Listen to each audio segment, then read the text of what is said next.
can't think of much. It'd be good. Let's go for it. Sorry, let me stop you there because we just went live accidentally. We're on time, but I just wanted. We're having a little backroom chat, and I just accidentally brushed my finger across that go live button, and here we are. Robbie Barwick, once again, welcome to Jerry's Take on China. But today we're going to talk about the influence, or I want to talk about the influence in Australia of the Americans in particular. But before we get started on that, you are currently campaigning for Senate in Victoria in Australia. Is that correct? Yep, I'm the Citizens Party's Senate candidate for Victoria. One of two. We have a 2-person Senate team, and I'm on top of the ticket. So if we get enough votes, I'll be elected. Excellent. Well, if there's anything I can do to help with that, being in China, I'm not on the electoral roll anymore, but I am an Australian citizen. And if I was there, in fact, I never lived in Victoria, so you wouldn't get my vote. No, that's but right. Your candidate in New South Wales certainly would if I was living there, or when I was in South Australia. I've lived in Brisbane, New South Wales, Brisbane, Sydney, and Adelaide. So effectively, I've had addresses in all of them, but I'm not on the electoral roll anymore. I'd like to ask you before. I'd just say to your viewers who happen to be from Australia, just look us up. We're running Senate teams in every state, and there's there's over 35 candidates all up. So there's some House of Representatives candidates as well, but our main campaigns are in the Senate in each state. So you'll be able to see Citizens Party candidates there wherever you live. Excellent. All right. My first question, we're going to talk a little bit about, there's something that came to my mind this morning, and a lot of my friends here are asking me about this, and we'll go on to this. And this is the influence that China is having over your election. And I don't mean China is influencing it. I mean the influence of China within it. Yeah. But we'll come to that in a minute. I wanted to really cover how the campaign, because I think I don't know the numbers. You'll know this. You'll have your finger on this pulse. Many people that I know in Australia are telling me they're fed up with the Liberals and the Labor. They don't want to vote the major parties anymore. But from what I'm seeing, whenever I pick up a newspaper, I don't pick up a newspaper, whenever I go online and look at any Australian media, I'm seeing very little information about independents, about Greens, about the Citizens Party. Are you being ignored? Relatively, yeah. So when you consider, I won't say our party is kind of being mostly ignored, but social media is a great equalizer, or not quite an equalizer, but you can do pretty good stuff on social media to get your message out. I've never been so busy on TikTok in my life. I'm a TikToker now. That's my new social media platform, as well as X and Facebook and YouTube and the rest. But no, when you consider that the polls are consistently showing around 40% of the electorate does not want to vote for the major parties, and it could be more. So it's entirely plausible that on election day, the 2 major parties combined won't get to 60% of the vote. These are 2 parties that used to share more than 90% of the vote for decades and decades and decades. Yeah. Right? But in the last 20 years, their vote has just plunged precipitously. That means the anti-major party vote is bigger than the vote for either of the major parties. So the media should be looking very differently than it is. They should be giving as much weight to all the minor candidates and minor party candidates, independents, etc., as they do to the major parties. But they don't. The media is acting like business as usual. This is a 2-horse race between Peter Dutton and Anthony Albanese. Labor's Anthony Albanese, the Liberals' Peter Dutton. Now, I understand when that happens in American politics, because even though you might get some very energetic third-party candidates like the Greens party sometimes in the United States, people still think, oh, look, they're never going to be a chance. So they focus on the 2 major parties, right? But we don't have a presidential-style system here to do that.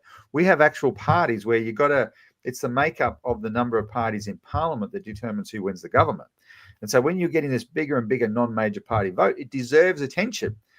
But what you have in the media is some of the most tightly controlled in terms of ownership media in the world, dominated by the Murdoch media empire.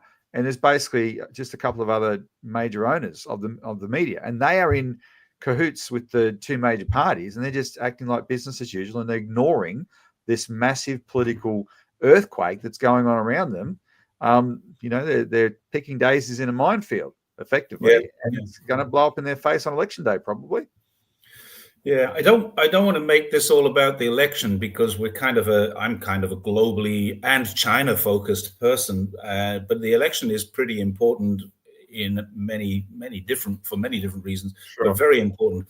What's the major strategy of the Citizens Party? Why would anybody be interested in saying, well, look, I've voted Labour all my life, or I've voted Liberal all my life, but I think I'll go with this guy, Robbie Barwick? Why should someone do that? Well, first of all, they would consider doing that if they see our record. So what we have is a record that, especially over the last 6 or 7 years, has been incredibly consistent, where there's so many things where we have been the only party. We're a registered political party. We've been going for 37 years. So we're not a modern splinter party, but we're the only political party that has spoken up forcefully on a number of very important things. And the two categories are the financial system and foreign policy. And on foreign policy, for a long time there, we set ourselves apart as literally the only party, organized party, that stood against the insanity of all the war talk about China. And in 2020, Jerry, when we first met and I interviewed you about your ride through Xinjiang, that was the dark days. Like it has somewhat improved a little bit since then, but until this election campaign, which we'll talk about. But in 2020, it was absolutely crazy. And I remember saying to our office, look, someone's got to speak out against this. China's our biggest and best trading partner, yet our government is suddenly in lockstep with people like Mike Pompeo in the US government and in the Trump administration. And they're literally talking about war. This is nuts. So, and no one else is going to say it. So we have to. And I warned our office. I said, we could lose supporters over this. And we did lose some supporters, a few, not too many in the end. But people couldn't understand the position we were taking because it was so at odds with what the media was saying. But we took that position. We were the only ones to do it. There was a great debate held on YouTube between me and an American from the US Studies Center, which is one of the sources of US foreign interference in Australia. So we had a mutual acquaintance who organized this debate. But I was the only one for him to debate because I was literally the only person in Australia representing any kind of organization that was prepared to speak out in defense of the relationship with China. Right. So people know now my position is much more mainstream, but there was a time there where we were the only ones. And so that tells people, look, this is a party that's prepared to be outspoken and they stand on their principles. You can trust them. And the other one is we've done an enormous amount of work on the banks because the banking system is so corrupted in this country. And people who know us know the record we've got. We've forced a lot of Senate inquiries into big issues to do with the banking system. We have a policy of bringing back a public bank so we can get government investment into the economy properly, and you can break the power of this private banking cartel that we've got running the show. So what you would do if you vote for the Citizens Party, because we're mainly focusing on the Senate, what gives people the chance to do, they don't have to worry about choosing between Labor or Liberal with us because they've got to make that decision in the House of Representatives. But in the Senate, what's going to happen at the end of the election, there's going to be a big chunk of Liberal senators and a big chunk of Labor senators, but they're not going to have the majority, either of them. So there's going to be what they call the cross bench. And the cross bench has the balance of power. And if the Citizens Party gets elected into the Senate, we will be in the balance of power.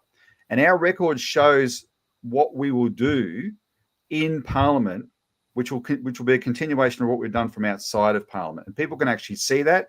And if you look at our record, you will know that we will be principled, we will be outspoken, and we will use that balance of power to actually force not just attention on issues, but action on issues. And that's why you need, given that it's going to that Senate crossbench is going to be there anyway. Have a look at the Citizens Party if you're an Australian and see, well, is this the kind of party I want in that crossbench representing me?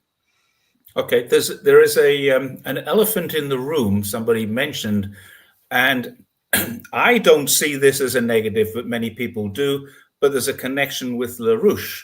Now, LaRouche has got a lot of bad press. This is like the China thing. You look at LaRouche and you look at it independently and you say, well, what's wrong with that? This is all about peace. I've actually been into LaRouche's meetings and I don't see a big deal with them. But there is this thing people say, oh, but they're tainted by the LaRouche brush. What can we say to kind of ease that concern? Oh, well, there's an initial basic answer, which is the Citizens Party is not associated with LaRouche. There was an association that ended 10 years ago, but that's in terms of a sort of a close tie, which we once did have. But we don't resile from the fact that we did have that, because people should just look up the actual history of LaRouche, not the Wikipedia history, right? Yes. Look up the actual history of LaRouche, and you can see the reason that the Citizens Party, when we were called a different name, which was the CEC, the Citizens Electoral Council, you will see the kinds of things that we were working on, which you've also experienced, which was the LaRouche and his wife Helga. LaRouche has passed away now, but his wife Helga and the International Schiller Institute focus on big geopolitical questions about peace in the world and economic development, and what Helga LaRouche calls uniting the world around the common aims of mankind, right? And the common aims of mankind are the question of our living standards, right? Yeah. And prosperity and living peaceful lives and knowing our children have a future. That's universal to everyone. I really hate, one of the things that infuriates me no end, because I know it's ignorance born of it's racism in a form born of ignorance. But when I hear Western politicians carry on about our values is what sets us apart from China, from countries like China. No, what are you talking about? Do Chinese people or African people or whatever, do they love their children? Do they want peaceful lives? Do they work hard so they can have a better existence? Right? Do they need food in their bellies and clothes on their back and shelter over their heads and do what they can to do that for themselves and their families? Isn't that universal? What are these damn values that you're carrying on about? Right? Democracy and freedom. Exactly. Which, when you actually examine that, turns out to be a total fraud, right? Especially the way that it's practiced. So that part is very positive, and it's the Helga LaRouche and the Schiller Institute deserve a lot of credit for the work that they do in that regard. But because the Citizens Party is an Australian political party, we cannot have any international affiliations whatsoever, right? We have to be a completely independent Australian entity, and that's why there is no affiliation with the LaRouche organisation. Great. That's the elephant out of the room. Now, talking about democracy and interference, as far as I am aware, there is absolutely no evidence anywhere in the world that China has actually interfered in any election anywhere. I've never seen evidence. I've seen plenty of allegations, but I've never seen evidence. And for me, with my background, people who follow me know I'm a former police officer. You don't go to court unless you've got evidence. You can say, oh, I think he did this. But if you don't prove it, and this is what I say to people all the time. They say, oh, you're paid by the CCP to say this. Well, prove that. No, I don't have to prove it. You just are. Well, actually, you do have to prove it. That's your job now that you've made that allegation, because that's defamation. And I can take you to court because I don't have to prove that I'm not paid. You said that I am. And the same thing applies with this Chinese thing. I wanted to ask about, first of all, there was an incredible rumor, and you posted a note about it, but I saw it here. And my wife watches a thing called Toutiao, and she said, "Have you seen this? This is ridiculous. What's going on?" Apparently, somebody in China on social media said, and the Lowy Institute picked it up and said, Australia is the next target after China. China's got designs on Taiwan. No, China doesn't have designs on Taiwan. The United Nations recognized Taiwan is part of China. And politically, it's a little bit different, but it's still part of China. Taiwan is not the issue anymore. Suddenly, China is coming for you and your resources. How did that get legs and get off and run? Is China going to invade Australia?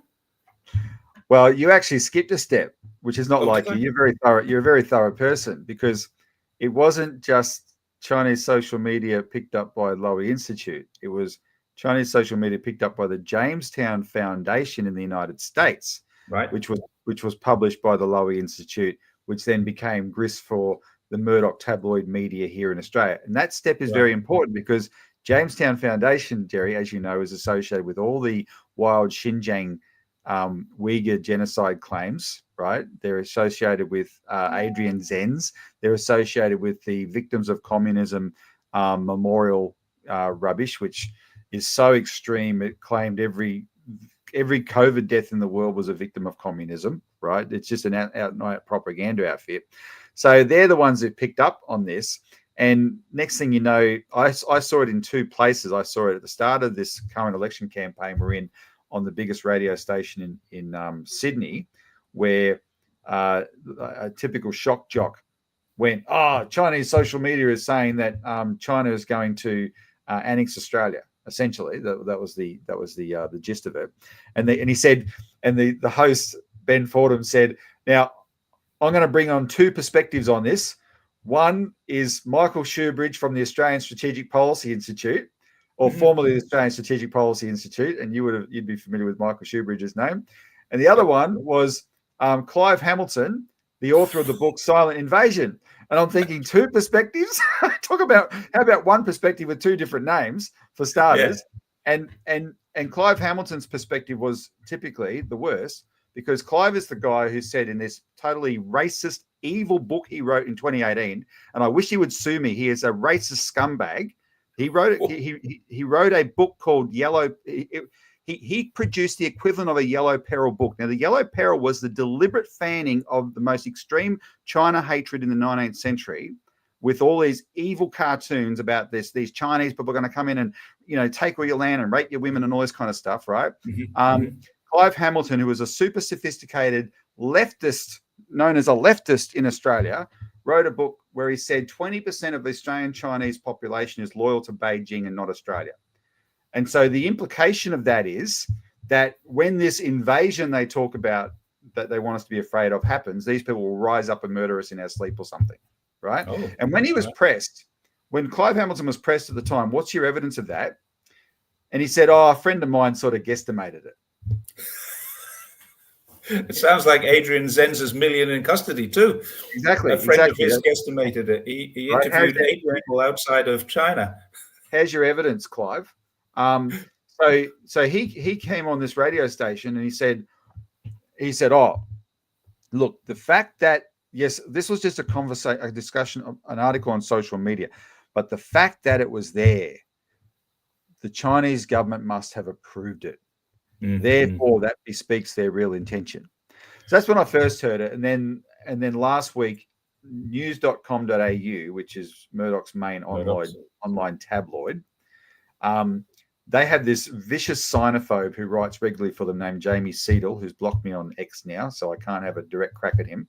And he wrote a lengthy article, basically just taking the social media conversation part, where people on social media in China were apparently saying, well, we should annex Australia. And I was doing my normal routine on X, Twitter, and trying to push back on this. And then I noticed very, very usefully a Chinese account who turned out to be a Chinese person in America, as it happened, Mu Gong, and I credited him when I tweeted his thread, but he just weighed in and provided the absolute evidence that this was the biggest beat up of all time. It was literally Chinese people using an ancient idiom of Chinese, which was basically this, that says, if my enemy can do it, I can do it. And Chinese people were just using this idiom to say, well, if Trump can annex Greenland, does that mean China can annex Australia? Yeah, that was actually my wife's conclusion too. This goes back to the Three Kingdoms period. There's somebody saying that if they can do it, I can do it. That's what Chinese people were playing with idioms. But it's part of the texture at the moment. Like once this election, I was referring earlier to 2020. No sooner had this election been called, it's like we were back in 2020 again. This anti-China stuff has just erupted. I can't believe it, and I'm spending every day doing TikToks combating it. Yeah. Well, the reason I got in touch with you today, because this only happened today, I'm getting asked by a lot of people here. A lot of people know that I'm an international blogger, vlogger, whatever you want to call me. I write for Chinese media now. So I'm not on Chinese social media, but I do write for Global Times, People's Daily, and organizations like that. So people know this, and they're asking me these questions. And there was one thing that I responded to somebody's answer, and it just occurred to me, I need to talk to Robbie about this. Because what I saw, there is only one thing that the Labour Party and the Liberal Party, and probably the Nationals as well, have in common. It starts with the anti-China rhetoric. That's the one thing they have in common. Yeah. But the only thing that both parties agree that they are going to do if they get in power is reclaim Darwin Port back.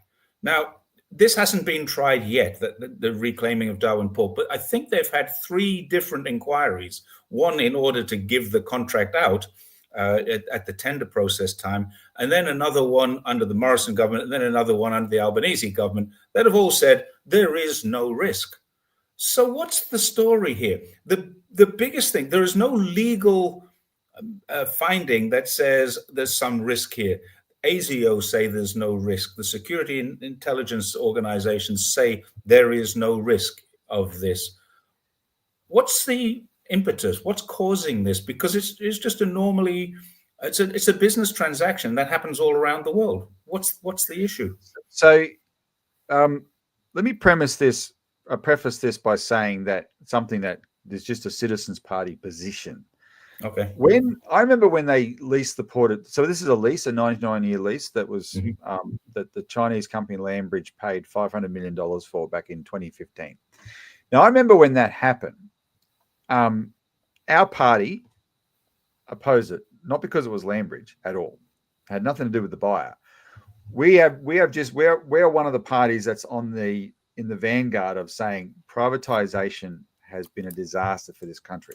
So we would never have privatized the port. We think government should own assets and invest in them to make sure that the economy works for everybody. The assets that everyone has to use, right? These important pieces of infrastructure. That's our position. So let me just preface by saying that. However, we were the government. The Labour Party or the Liberal Party was in government, and federally, and the Liberal Party was in government in Northern Territory. And the Northern Territory Liberal government wanted investment in the Port of Darwin that the federal government refused to provide. And the Port of Darwin was just sitting there languishing. And there was a concern that here you have quite an important location for trade in Australia.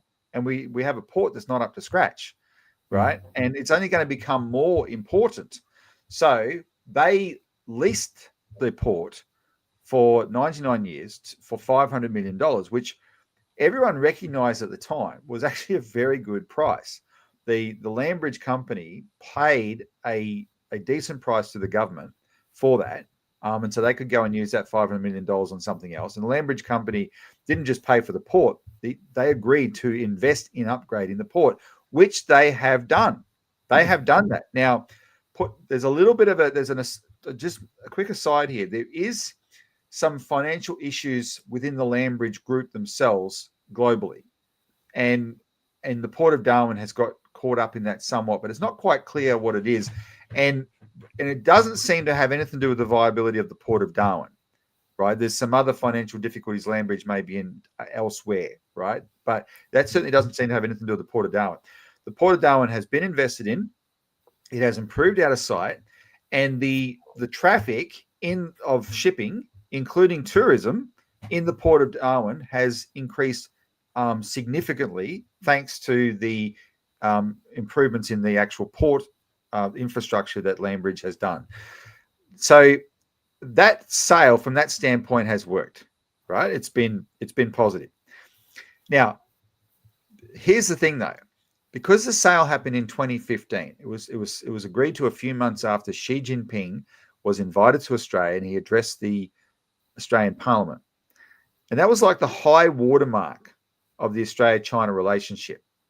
And so when this sale happened, there was genuinely no security concerns about selling it to a Chinese company because we were doing lots of business with Chinese companies. They were investing in lots of things in Australia, etc. But then, of course, it was the year after that, 2016, that Trump got elected.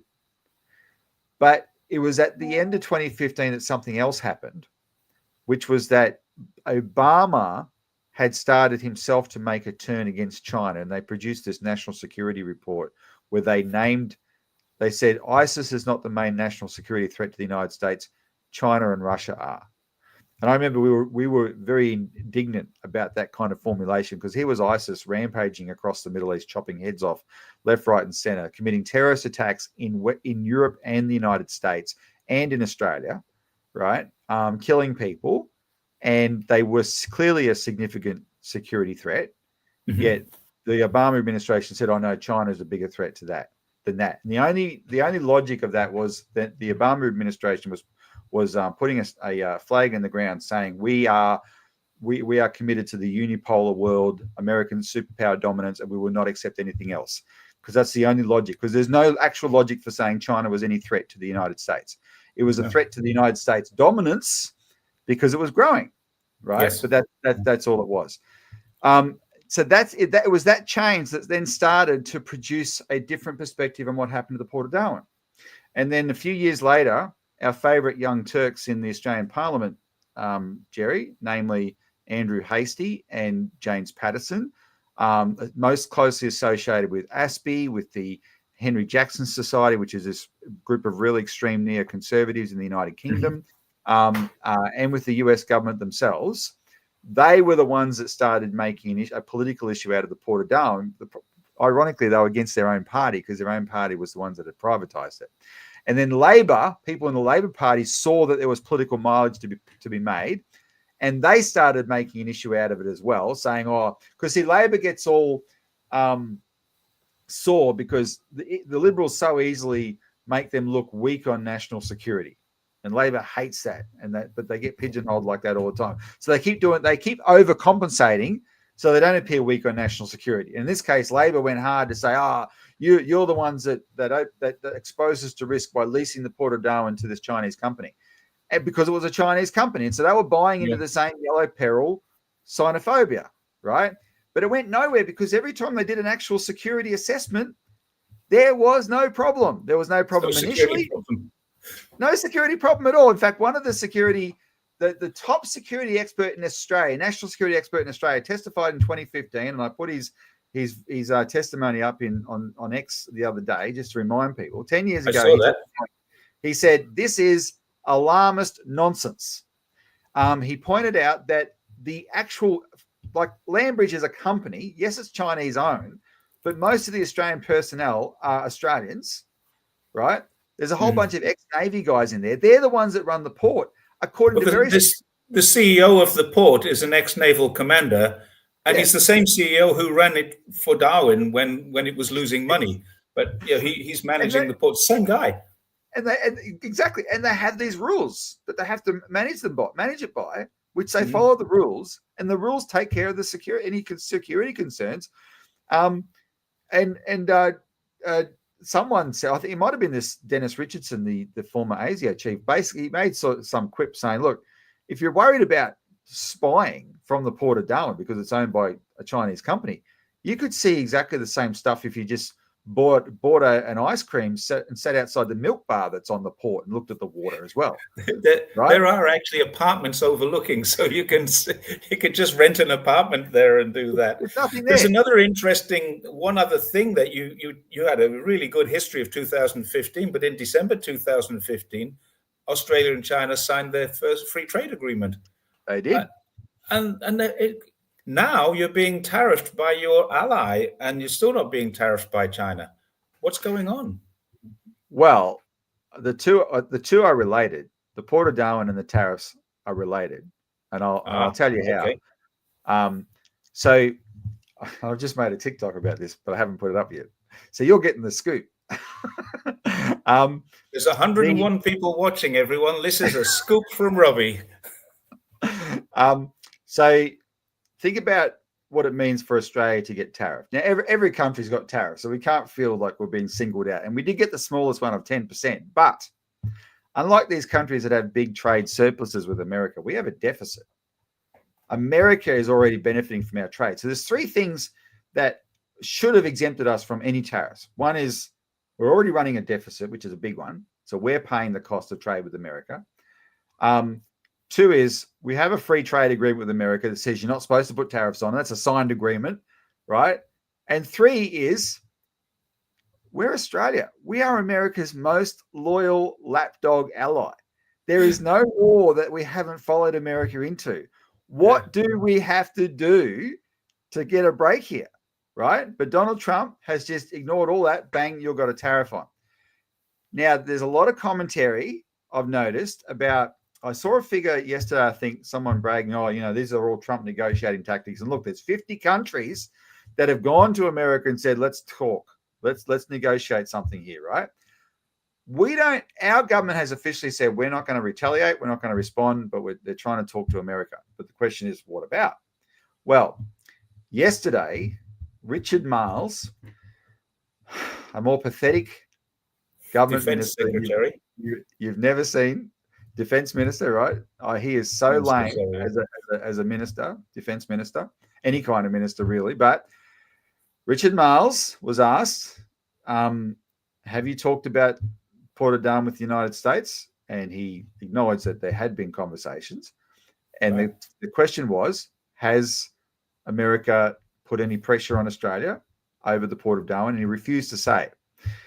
Now, that's as good as an admission, because if they hadn't, you just say no, right? So now we have an actual plausible explanation of why suddenly, out of the blue, last Friday, late afternoon, bang, the news broke that there was a race, literally a race, between the Prime Minister and Peter Dutton, the opposition leader in this election, to see who could announce first that they were going to cancel the Lambridge Company's lease over the Port of Darwin.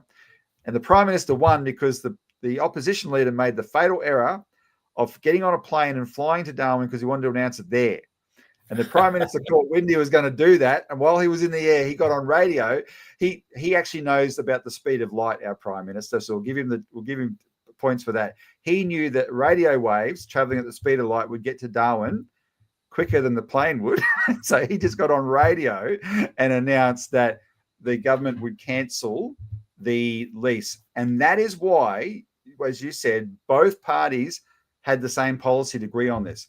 The explanation is not because both parties thought, who could beat up China? I had initially feared that both parties were so jumping on this Sinophobia bandwagon, this China hate bandwagon that's dominated the election so far, that was it. But that's actually not the reason. The reason was they got the message from Uncle Sam, right? That's a bargaining chip now for the tariffs, and bang, they jumped. So instead of them actually showing some dignity as national leaders and say, hey, there is no justification for what you've done here, right? We're actually going to take different moves as a country.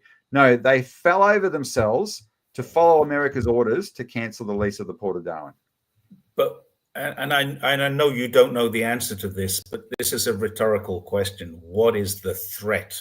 If the Prime Minister had said, no, I'm not going to do that, he would have shown balls.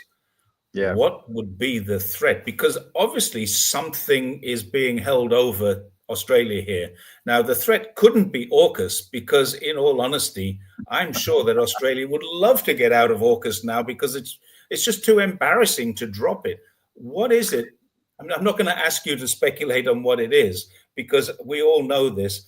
The US basically control the banking system. The US controls the Defense Department. The US controls the agriculture, retail, most of the logistics, media. The US pretty much controls or influences what it doesn't control in Australia. So, but there must be something. That's not speculation. I mean, I think that is most of the story. There is the Trump factor where that adds on top of that, where you couldn't rule out that Trump could get vindictive and take it even further. But the general issue, though, is that America, our prime ministers don't show balls because America has us by the balls. Especially the total dominance over the financial system. So, as I mentioned before, one of our issues is the banks. We've got four banks that dominate our financial system. They're all majority owned in the United States. We rely completely on US capital markets.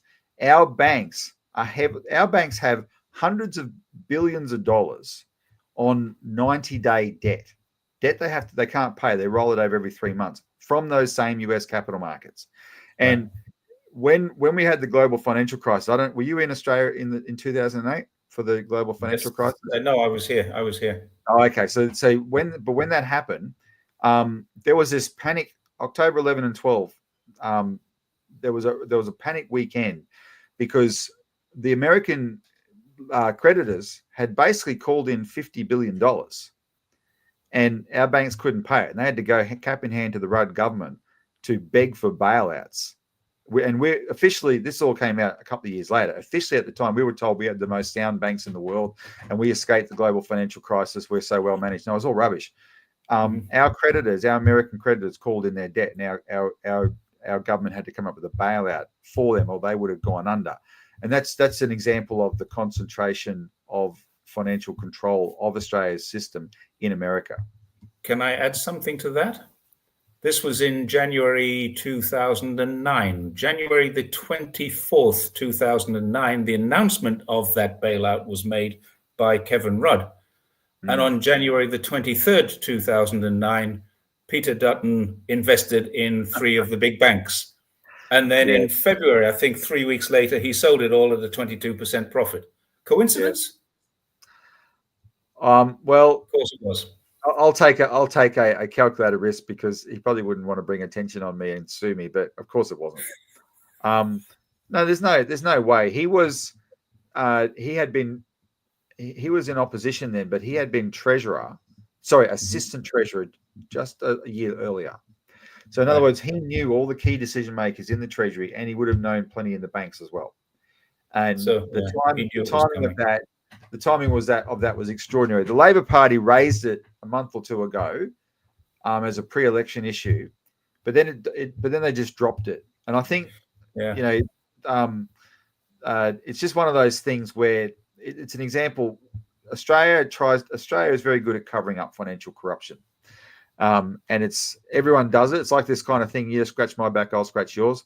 On the top side of politics, on the major party side of politics, it's very common. And that was that story, right? But it ties in with just this total US full spectrum dominance. Let me say, full spectrum economic dominance of Australia. Use one of their terms. So, is that full spectrum dominance the reason why Australia hasn't even questioned AUKUS? To this day, I don't understand AUKUS. I'm waiting for someone to get the crayons out and draw me a picture and say, this is why AUKUS is important. I can't see it at all. The UK government, given the current climate, the UK government have started an inquiry into whether they still want to be part of AUKUS.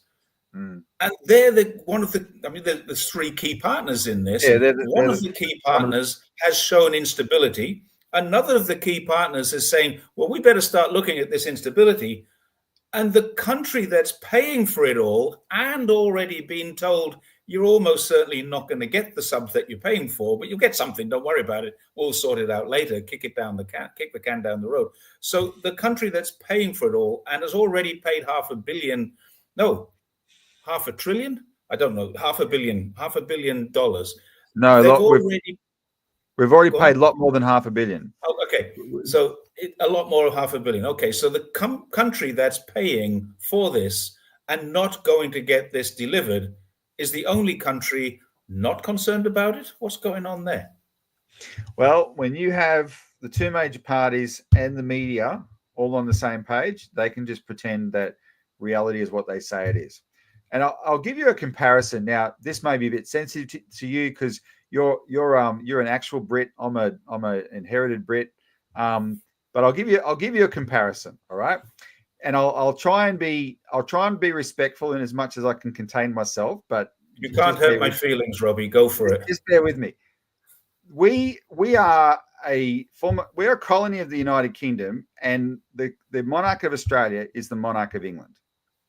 Now, we have had a Republican movement in this country for a long time because I'm one of those people who believe that it's pretty ludicrous for a country that likes to call itself independent that we still, our head of state is still an English monarch. But the message for a long time was, well, Queen Elizabeth is this wonderful person, and nobody is going to seriously want to become a republic while she's alive. But look at her successor. He's a galah. He talks to cactus, right? He says crude things to his mistress. He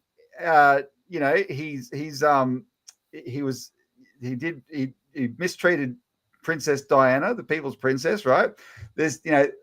After she dies, it'll be easy to become a republic then. Everyone's going to want it. It'll be a piece of cake. Well, she died, 3 years ago now? Yeah. I can tell you now, it would be harder now to become a republic than what failed in 1999. Wow. But because the media, Sky News has a special royal report every night. When the media frame, it's about how the media frame things, not even what they report, but how they frame things. Anytime Prince or King Charles sneezes, it's news in Australia. Anything to do with the royal family is news in Australia. So this is how you normalize things for a public, right? And you can get them to think this is the most normal thing in the world. And so ludicrously, I had to pay $700 in order to run in this under Australian constitutional law. You cannot be a member of parliament if you have dual citizenship or any rights to another country's citizenship. So because my father was English, I had to pay $700 to renounce my British citizenship so I could stand and get into parliament.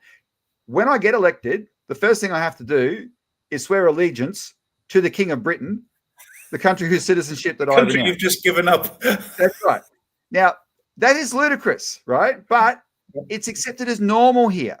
And that's an example of how when the big institutions like both major parties and the media work in tandem, they just pump out this kind of sense of reality that everybody absorbs. And that's what's happened with AUKUS. So the critics, you can find them everywhere. It is such a stupid scheme. And as you just said, there's no guarantee we're going to get anything. The Brits can't, it's acknowledged the Brits can't deliver. Even the great Rolls-Royce, the finest engineering firm in the world, probably, or one of them, right, is not up to its task. It's been concluded it's not up to its task to be able to produce its special component for the nuclear submarines that Britain's going to build for us. The Americans said, we cannot build enough of the Virginia-class subs that are supposed to be the stopgap for you to have them, so you're not going to get them from us, but we might do other things. No one's pulled the plug yet, but the AUKUS deal says that the British and the Americans can pull out any time within a year's notice or something like that. And whatever we've spent up to that point, we don't get any clawback. Wow. We don't get our money back. And by any measure, you're going, this is a crazy scheme, but because it doesn't get politicized, because both sides unquestioningly support it and they make it sound like the most important thing in the world, then that's what everyone's going along with. Okay. It's the first time, I think it's the first time in my life, which is getting quite long now, I'm 66 years old, the first time in my adult life that I can remember a time when a decision was made by a government as they were on their way out that was so disliked by the people that had voted them in and then voted them out, that then got signed into reality by the people who came in behind them. And I don't understand it. And this is why I say, explain it to me like I'm a 3-year-old. Scott Morrison made a fortune, gone to America, and is living the life of Riley over there. I don't know how well he's doing, but he works for the Hudson Institute now, which is partly controlled by Murdoch and is basically part of the CIA network, if you like, the intelligence community. And now we've got Andrew Hastie and Richard Marles singing from the same songbook. They accuse us of doing that. Singing from the same songbook was an ASPI report, but they accuse us of doing that. But what's going on there? Is there some undue influence from the United States into Australia that is far more nefarious than just, this is a good thing for all of us? It seems much more nefarious to me. It 100% is. Now, we've long exposed the role of the American-funded think tank ASPI, Australian Strategic Policy Institute. Then you've got some other institutions, such as the US Studies Centre at the University of Sydney, whose member I debated back in 2020. There's the Perth US Asia Centre over in Perth, which is also funded by the Americans. You got the Lowy Institute, which is sort of like seen as the more mainstream version of ASPI, or the less extreme, except that's funded by a joint, a dual Australian-Israeli citizen, Frank Lowy, and by virtue of being an Israeli citizen, it's completely aligned with the Americans as well. And then you've got this other thing called the Australian-American Leadership Dialogue, which has been going since 1990, and that just takes the politicians from Australia and constantly engages them through social settings once a year with counterparts in the United States, and keeps and the media go along as well, and the key players in the media that always put out the stuff always participate in these things. And the foreign influence from America into Australia is just what the Americans would call a full court press. But then you had an example last night of how the media side of this actually works, and in this case it was state media, because when I've been talking in this about how in this election the xenophobia has gone off the charts, there's been some incidents where it wasn't the incident, it was the reaction to it. So there was a Chinese research ship returning from New Zealand the week before last, and the country lost its mind. It had been 56 days in New Zealand helping the Kiwis investigate a deep sea trench, and this ship is the only one with the capabilities to do it. So 56 days in New Zealand, and the Kiwis were chill about it. It comes within cooey of Australia, and there's a total meltdown in the media and among the politicians about this ship just being anywhere near us, and they called it intimidating, they called it aggression. And it's just a ship returning home, and it went around Western Australia to go home instead of going up past Queensland because there was a tropical storm off Queensland, and that's why it chose to go the other way. But if you want to know how effective this is, the Australian newspaper had an article about it, and I looked at the comments under the article, and there was over 1,000 comments, which is a lot of comments under any one article in the Australian newspaper, and every single one of those comments were from people absolutely convinced that China has a plan to invade Australia. And that's what you're dealing with. It's so when you have that kind of consolidated perception of, and fear that they've created, they've manufactured in the public, then that's how the ridiculousness of these decisions can be just completely ignored. Well, and what happened last night?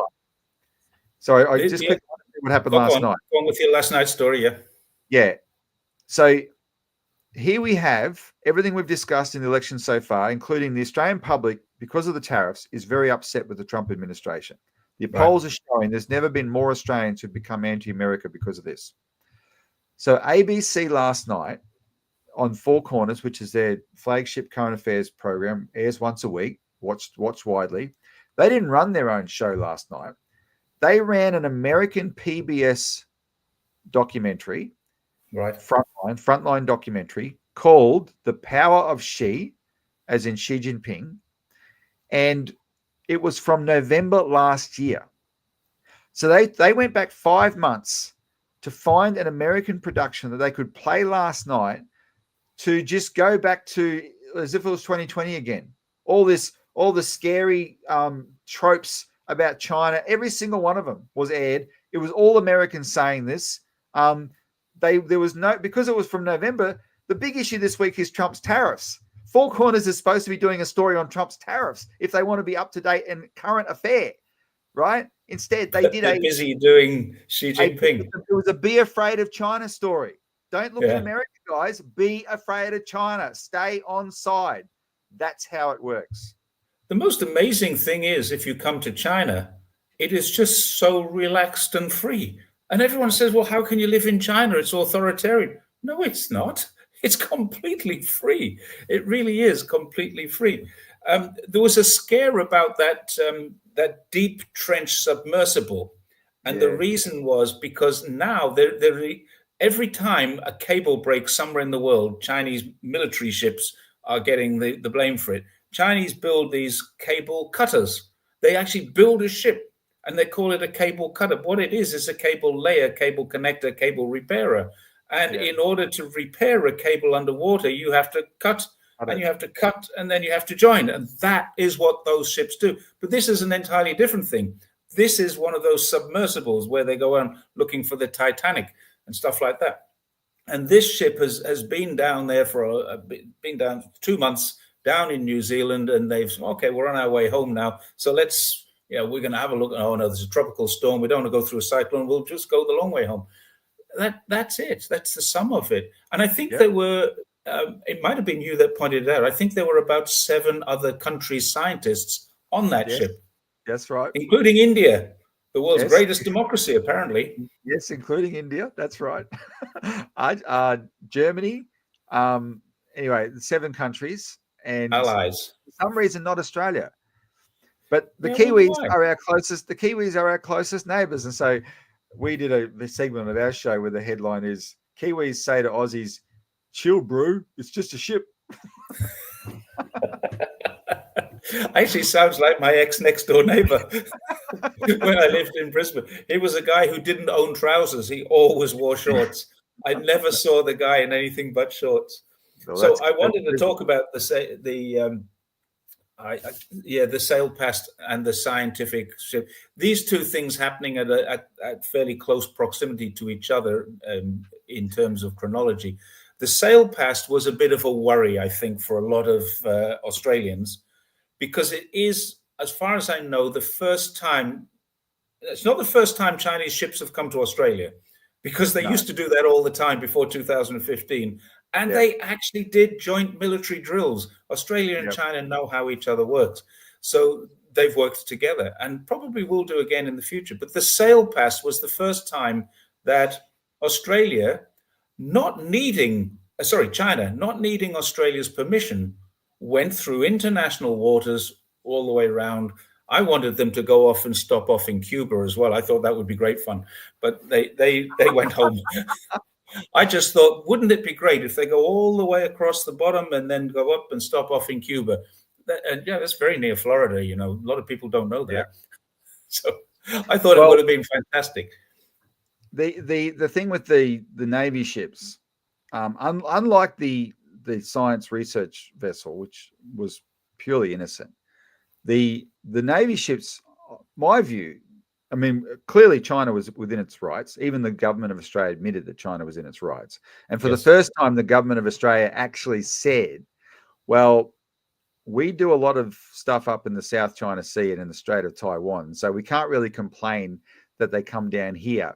But because it's so rare, the government even got attacked for saying that, like that was being soft on China.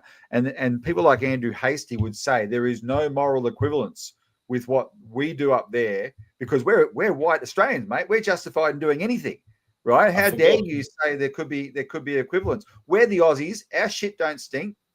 Sorry if that offends people, but that is literally just lost my monetization.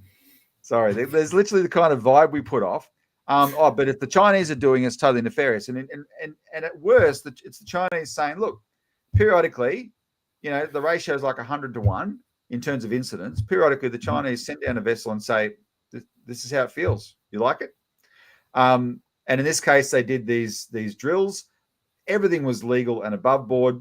And then they did this live fire exercise. And there's not even any evidence they actually fired at anything. They just put out the warning they were doing a live fire exercise that an aeroplane flying to New Zealand picked up.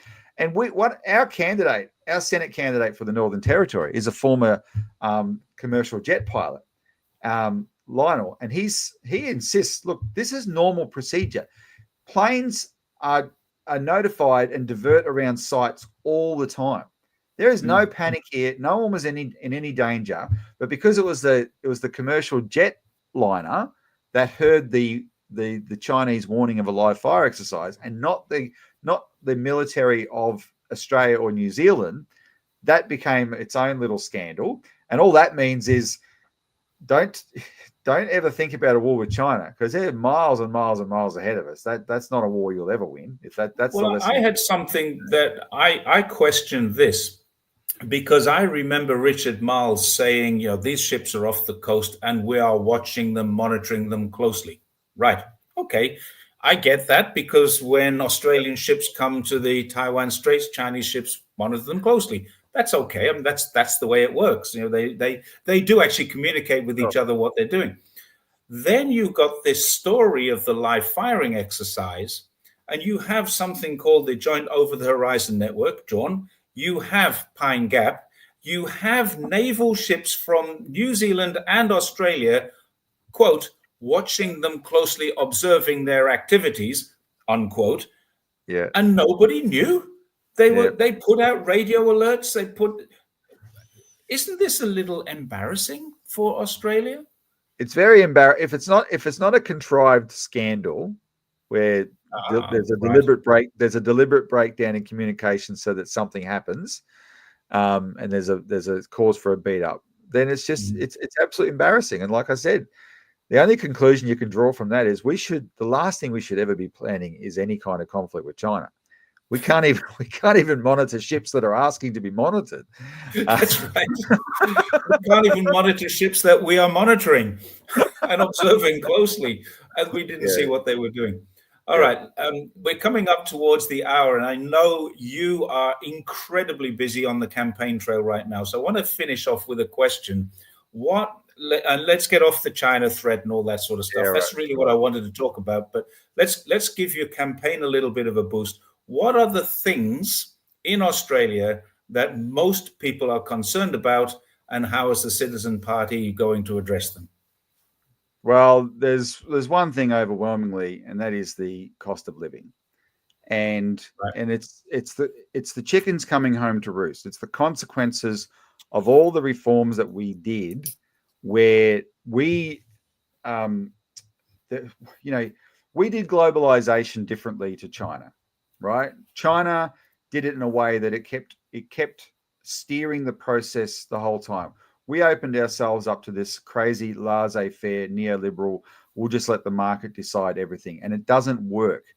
And so now you've got incredible problems with the cost of living, and the causes are obvious. One is a housing crisis, where the price of housing is just completely unsustainable. It's the most expensive housing in the world outside of Hong Kong. And think about how ridiculous that is, Jerry, because Hong Kong is a tiny island with a huge population crammed into it. Yeah, we are a great big landmass, and our housing is the second most expensive after Hong Kong, right? And so that's the huge part of the cost of living. The other part is electricity prices, energy prices. And we know how this all went wrong. But to cut a long story short, one of the problems with neoliberalism is that they dismantled the role of government in providing actually services. For decades, people accepted that it's the government's role. We pay taxes so the governments provide our services. But we followed the Thatcher model, where everything was dismantled and outsourced to people to do it for profit. And those entities, those corporations, are doing it for profit, and they're making great profits while everyone else is suffering a cost of living crisis. So we want to bring back the role of government in services, and you got to do that through institutions. And the most important one is a public bank, where the government can harness the power of credit and actually invest in the things that can provide those services for the public. And because credit is the lifeblood of the economy, if you get that right, then that flows through everything else, right? Mm-hmm. And then you can do things like invest in a massive expansion of public housing, because that then actually makes housing affordable and keeps a check on the housing market so it doesn't get out of control. You can renationalize your electricity assets, because they're all being run for profit and they're making massive profits while everyone can't afford electricity. And you can go back to having the cheapest electricity in the world because it's state-owned, because it always was until 25 years ago, right? And it's just gone bananas ever since then. So that's what the Citizens Party would do. We have a landmark policy of a public bank. The retail side will operate through post offices, and that means every Australian can be served through the post office, proper banking services, whereas the other banks are withdrawing their services and closing branches. We'll keep cash. We'll do all those sort of things that actually the public need, and take the power off the big banks. But the main reason is so that the government can resume its role as the provider of services, so that the important things in the economy function again.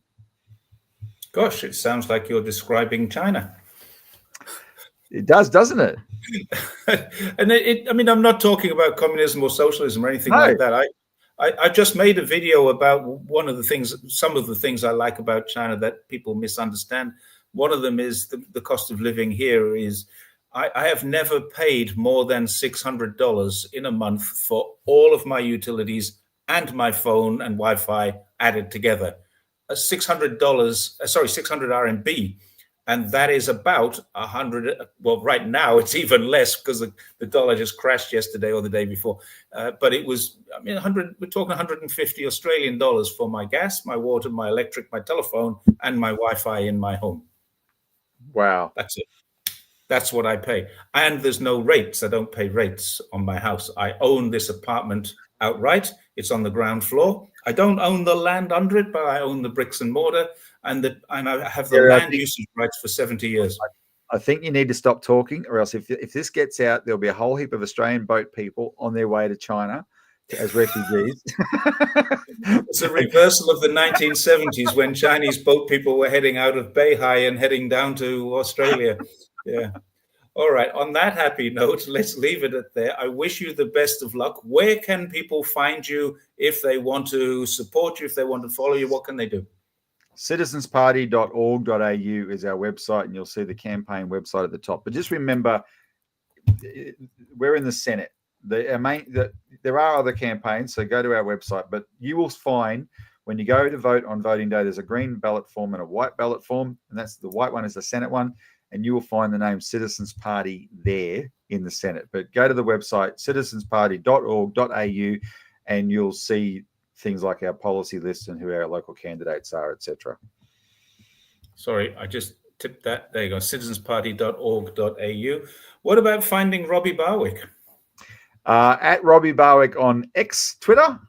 Also, TikTok, Robbie Barwick is on, you'll find me, Robbie Barwick ACP on TikTok, and I've actually that's taken off quite a bit. A lot of people are telling me they're seeing my TikToks, and there's a weekly show we have on YouTube called you just look up Australian Citizens Party on YouTube, and you'll see our weekly show there.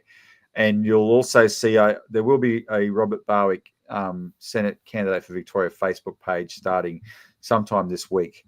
So watch that closely. But also, our contact number is on our website. If you're in Australia and you want to get in touch with us, please do. And if you're also in Australia and you want to meet in person on the 22nd of April, we're going to have a major event, campaign launch and fundraiser in Sydney at the Hilton Hotel on the evening of the 22nd of April. And there's a Chinese community event for lunch that day in Chatswood.